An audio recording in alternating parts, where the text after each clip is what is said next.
Let's take you to this breaking news story. Eugene Johnson has been removed as Nelson Mandela Bay Mayor. Johnson has been removed through a motion of no confidence during a marathon council meeting in Gqeberha. Now, the motion was tabled by ACDP and seconded by the Freedom Front Plus. She was removed by 62 votes to 58. Our reporter Lerato Fikisi is there and has been watching these proceedings and joins us live now. Lerato, a short while ago, we saw what looked like a commotion. I suppose it has it's what has been characterizing the sitting this afternoon. Tell us how we got to that moment when Johnson was removed. A very good evening to you. Yes, a few minutes ago we saw commotion here in council. Just to perhaps give you some clarity as to how we got to that commotion, there are two councillors that attended this specific meeting virtually. One, Tshepo Ndolaza from the DA, and another councillor from the DA as well. But Councillor Ndolaza had a stroke and he is unable to be part of this meeting. So the ANC was saying that they feel that he's not supposed to vote in this meeting because he is incapacitated to vote. And then a few minutes ago, the Speaker said, let's vote now for the new mayor, because like you said, Eugene Johnson was asked it out. And then while the voting was taking place in a secret ballot, a member of the ANC alleges that they saw a DA councillor voting himself for the councillors that were supposed to vote virtually. The Speaker did announce that the councillors that are going to vote virtually were going to be sent a link so that they can also pass their vote for the new mayor. But after that, ANC councillor alleges that he actually physically saw a DA councillor leaning down, casting that vote himself. So this DA councillor was then representing the two virtual councillors who were supposed to vote for themselves online. And that's where the commotion is now, where we saw security personnel come in and try to stop the ANC, who was saying that this council must be adjourned because things are not being done legally, because those online are being voted by people who are here physically.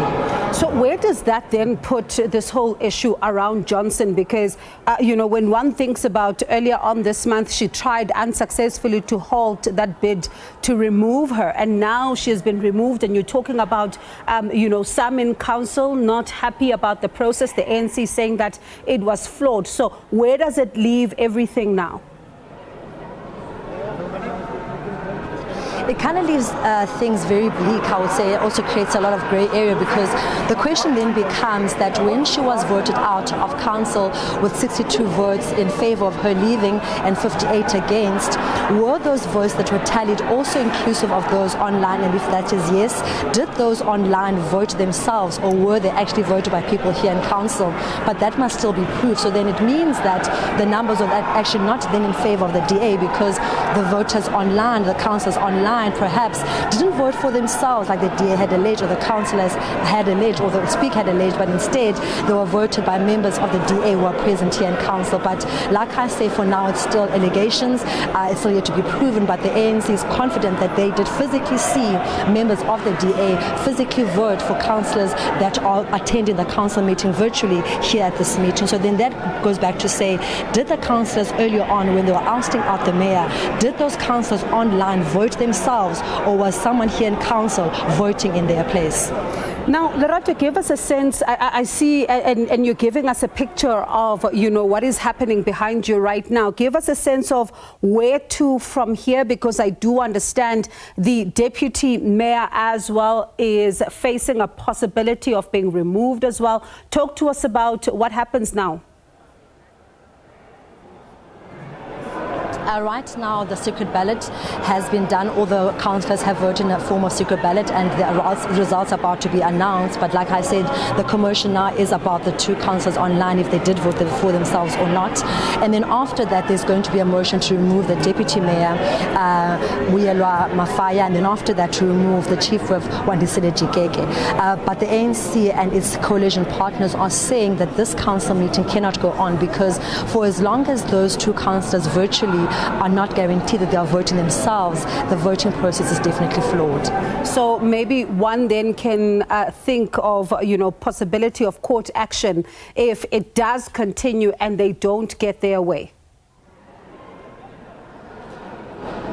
Yes, especially if the ANC councillors have a way of proving that the DA councillor they are alleging voted for those online councillors, if they can prove with evidence that they bring before the court that they didn't vote for themselves, that indeed they were voted by someone here in council, then the matter could definitely go to court, because it would mean that the ousting of Johnson is not illegal, and also the ousting perhaps of the deputy mayor and the chief whip could also possibly be illegal, because the validity of the councillors online is not a guarantee as yet. Has Johnson said anything? Johnson did reply when after the motion was passed against her, and she said a few things. She said, number one, the ANC is not scared to play the opposition. They've done that for a long time, they do it well. Secondly, she went against what ACDP councillor Gqeberha was saying, because he was saying that underneath her government the metro has been run down, and she said that if anything, underneath the ANC the metro has been in its best capacity. They've managed to close over 900 leaks a week. They are managing the water crisis. They've built up to 10 houses during her time. The finances are really good. The lights are working properly. And if anything, under the ANC, the metro has been the best run compared to how down run it was run under the DA. So she was just saying that everyone can say what they want to say about her as a mayor, but she's confident to say that in her time as the mayor, the ANC did all it can to service the people of the metro to the best of their ability. And that metro, Lerato, really one, that has seen drama over the years, and at the same time residents are really trying to stave off day zero. So let's watch it then through your eyes as you keep us updated as to what is happening. That was SABC reporter Lerato Fikisi.